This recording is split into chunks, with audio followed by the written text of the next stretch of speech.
13 years ago, I was 9 years old and in 4th grade. And this is when my teacher asked me to give a little presentation in my class about the climate crisis. And when I prepared that presentation, I found out about a woman from Kenya called Wangari Maathai, who had started a movement to plant trees with women all across the continent. And she ended up managing to plant 30 million trees in 30 years. And this is when I thought that we children and youth should plant trees too. We could plant maybe 1 million trees in each country of the world. And my classmates loved that idea, and this is why 2 months later, we planted our first tree. And we got very lucky because 2 local journalists reported about that first tree. And this is how some other schools heard about our idea and started planting some trees as well. And we met a slightly older student who created a very simple website for us. And this website was essentially just a ranking among local schools of who had planted the most trees. And lots of students wanted to outcompete their neighboring schools, wanted to get to the top of that leaderboard.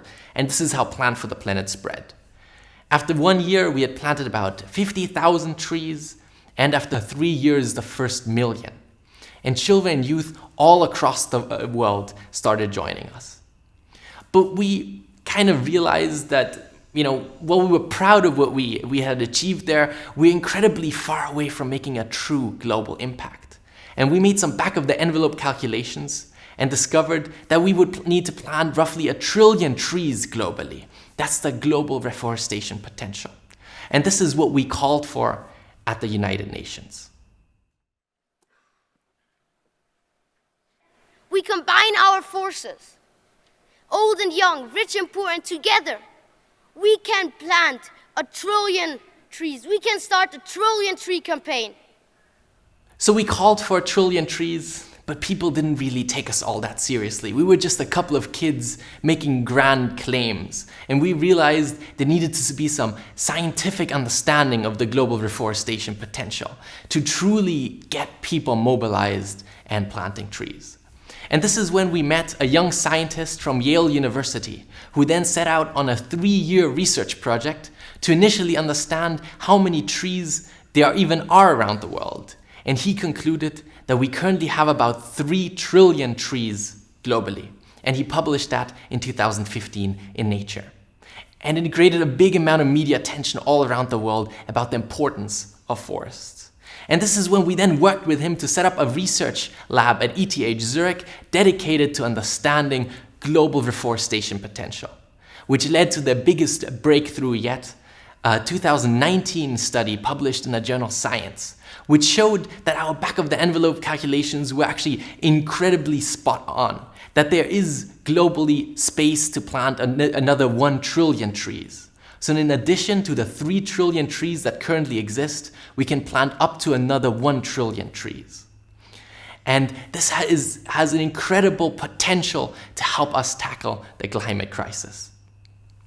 And when this paper was published, it made huge amounts of waves, got huge amounts of media attention. It actually became the 2nd most discussed climate study of the year. And this is when things started moving incredibly fast. Al Gore read about it and then told Mark Benioff, the CEO of Salesforce, about it, and he sprung into action.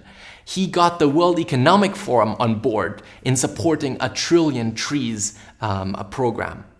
And he also convinced the US government to support 1 trillion trees.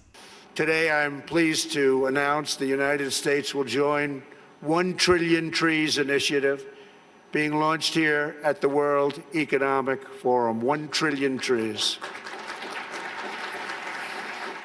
What got a bit lost in some of that media attention is that tree planting alone cannot solve the climate crisis. At the same time, we need to massively reduce our global carbon emissions. Only together, reducing carbon emissions and massively planting trees, do we have any hope of preventing the climate crisis.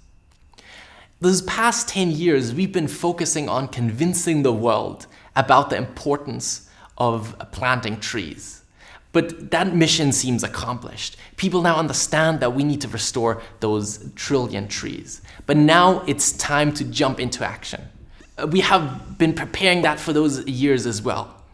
Not only do we have our young ambassadors all across the world planting as many trees as possible in their community, we also set up a bigger reforestation project on the Yucatan Peninsula in southern Mexico, where a degraded forest the size of the country of Liechtenstein was destroyed, and we've taken it upon ourselves to restore that forest. We now have a team of 100 employees planting on average 1 tree every 15 seconds. It's about 2 million trees a year.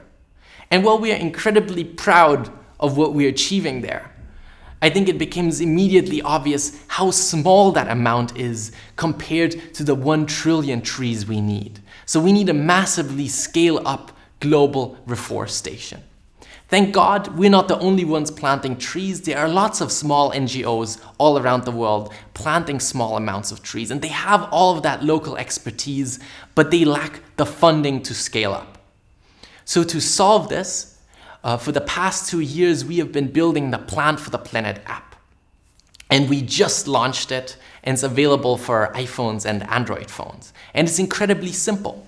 All those tree planting organizations around the world can present their work. They can show which species they planted, what survival rate they've achieved, and they can make their work transparent. Soon we have a satellite feature where you can see what this reforestation area looked like a few years ago and looks like now, so you can see those trees actually growing and build trust between the tree planting organization and the donor. And the most important part of this app is that any user can then select their favorite project and donate directly to that organization. So it's never been easier to support tree planting projects all across the world. And what's incredibly important here is that we at Plant for the Planet, of course, don't take any cut. 100% of the money goes directly to that tree planting project. And to make sure it's fun, we've got lots of other features, like that every user has their own personal tree counter. You can participate in tree planting competitions. And there's also a new kind of Forbes list. A list that doesn't rank people by how much money they have, but it ranks people by how many trees they've planted. So with this Plant for the Planet app, nobody has any excuse left not to plant trees. And this is why I'm calling on everyone to join us.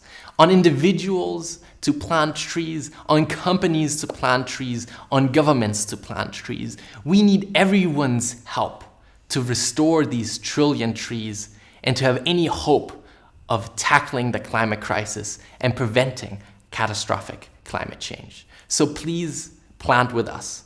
Stop talking, start planting.